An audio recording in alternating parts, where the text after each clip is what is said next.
اللہ تعالی ہم سے یہ چاہتے ہیں کہ جیسا صاف ستھرا دل میں نے تم کو دے کر دنیا میں بھیجا، کسی انسان کے دل پر پیدائش کے وقت میں ایک بھی دھبا نہیں ہوتا۔ اللہ تعالیٰ یہ چاہتے ہیں کہ میرے بندوں اور میری بندیوں، میں یہ چاہتا ہوں تم سے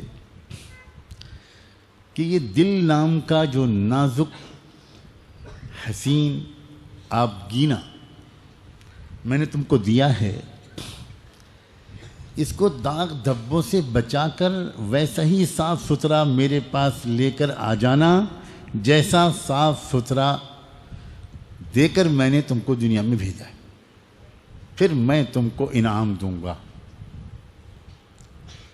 دنیا میں بھیجنے کا مقصد ہی یہ ہے کہ میں تم کو ایک دل دے کر بھیج رہا ہوں، اور میں بہت ترکیبیں بھی تم کو سمجھاؤں گا کہ اس دل کو صاف ستھرا رکھنا کیسے۔ گھبراؤ مت، کیونکہ یہ سنتے ہی میں دیکھ رہا ہوں کہ سننے والوں کے اوپر ایک گھبراہٹ آ رہی ہے کہ یہ تو بڑا مشکل کام ہے۔ واقعی اس میں کوئی شک نہیں مشکل کام ہے، تو کیا آپ چاہتے ہیں کہ جنتیں بغیر مشکل کام کیے لے لیں؟ ایک ماچس تو ملے گی نہیں بغیر قیمت کے۔ جنت چاہتے ہیں ہم، جنت مہنگی ہے، اس میں کوئی شک نہیں، کوئی شک نہیں۔ الا ان سلعۃ اللہ غالیہ،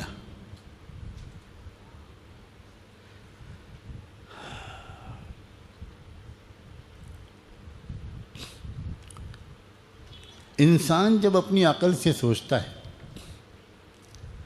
کہ دل کو صاف ستھرا رکھنا ہے، تو پھر اس کے سوا کوئی راستہ نہیں ہے کہ میں ترک دنیا کر دوں۔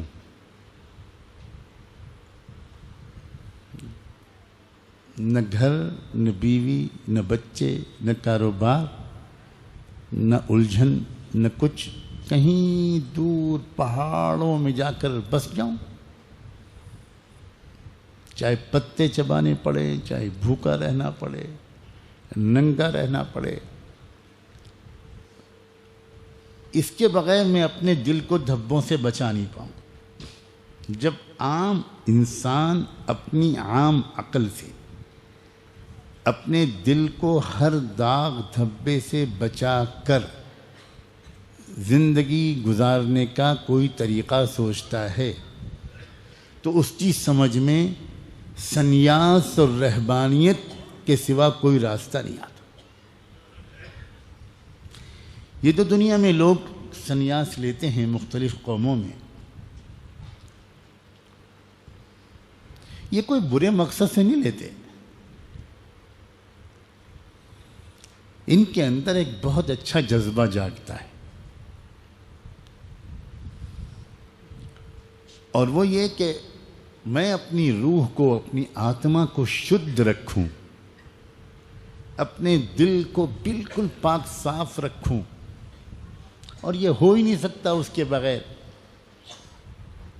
کہ میں سب دنیا کے جھمیلوں سے دور کہیں اکیلا جا کر جیوں اور مر جاؤں۔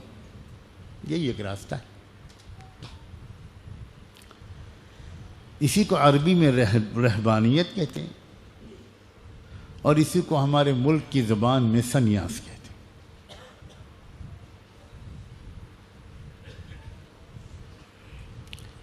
اللہ تعالیٰ کہتا ہے کہ یہ تو تم نے خود اپنے لیے راستہ سوچا ہے۔ وَرَهْبَانِيَّةً ابْتَدَعُوهَا مَا كَتَبْنَاهَا عَلَيْهِمْ، ہم نے تمہارے دل کے چمکنے کے لیے یہ راستہ تجویز نہیں کیا تھا، تم نے خود سوچا ہے۔ اور یہ واقعی انسان جب اپنی عقل سے سوچتا ہے تو یہی اس کی سمجھ میں آتا ہے، یہ بالکل صحیح بات ہے۔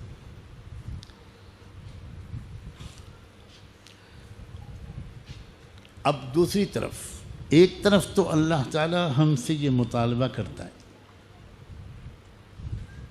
کہ ایک بھی دھبا لے کر میرے پاس واپس مت آنا،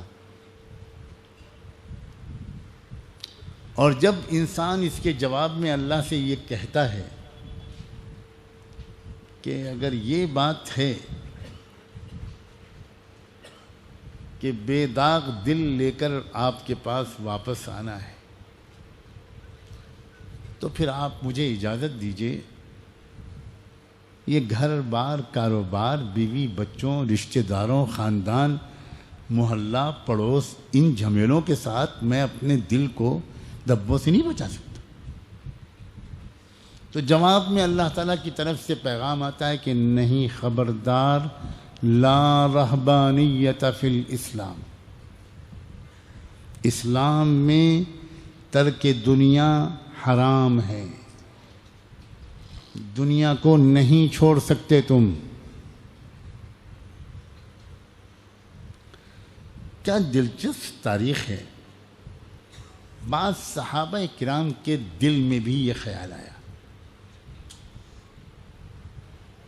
اور واقعی جب انسان کے اوپر ایک نشہ سوار ہوتا ہے اور مزہ آتا ہے اور فکر ہوتی ہے، اہمیت کا احساس ہوتا ہے، تو اس کا دل چاہتا ہے کہ بھئی اب یہ سب چھوڑو۔ تو صحابہ جنگل میں تو نہیں جاتے تھے، اس لیے کہ اللہ کے محبوب کو چھوڑ کر وہ جا بھی نہیں سکتے تھے، ان کے چہرے کے دیدار سے تو ان کے دل کے چراغ روشن ہوتے تھے، لیکن انہوں نے چپکے چپکے یہ فیصلہ کیا کہ میں مستقل روزے رکھوں گا، مستقل، اور پوری رات محبت کا اظہار اپنے اللہ کے سامنے کروں گا۔ اس طرح میں رہتے ہوئے مدینے میں ترک دنیا کر رہا ہوں، کروں گا۔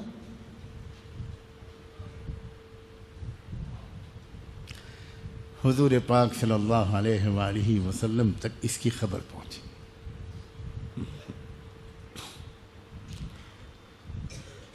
تو آپ نے ان کو سمجھایا کہ دیکھو تمہارا مقصد بہت پیارا ہے، لیکن تم اس پر غور کرو کہ میں جو طریقہ سکھا رہا ہوں قول اور عمل سے، اس طریقے پر پورے چلو گے تو دنیا میں تمام ذمہ داریاں ادا کرتے ہوئے اپنے دل کو 100% دھبوں سے بچا لے جاؤ۔ واہ رے محمد الرسول اللہ، کیا احسان ہے، کیا معجزہ ہے آپ کا۔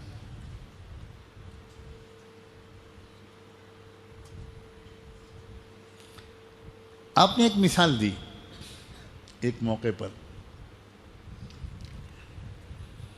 کہ یہ بتاؤ کہ تم میں سے کسی کے گھر کے دروازے کے باہر بالکل قریب کوئی دریا بہہ رہا ہو اور تم دن میں 5 بار اس میں نہاؤ تو تمہارے بدن پر کوئی میل کچیل باقی رہے گا؟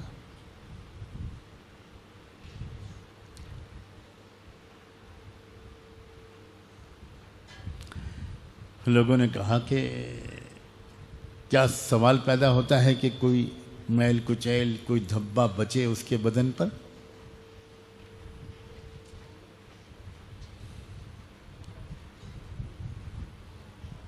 تب آپ نے فرمایا کہ جو 5 نمازیں تم کو دی گئی ہیں نا، یہ تمہارے دلوں پر بار بار لگنے والے دھبوں کو دھونے کے لیے۔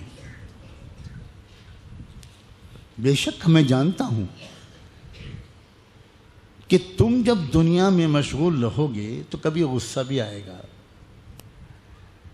کبھی کچھ زبان سے کچھ غلط بات بھی نکل جائے گی، کبھی آنکھ کچھ غلط دیکھ لے گی، کبھی کچھ خیال غلط آ جائے گا، اس کا دھبا پڑے گا، لگے گا تمہارے دل پر۔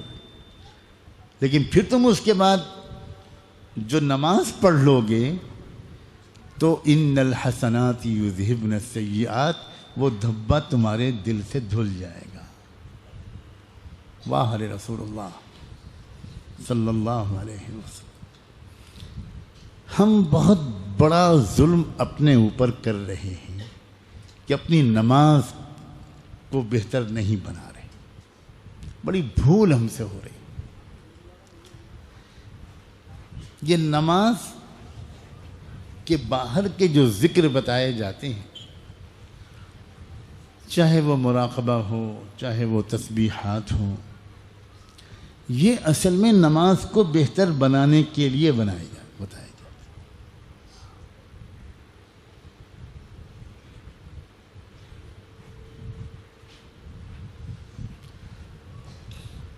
قد افلح من تزکا وذکر اسم ربہ فصلی،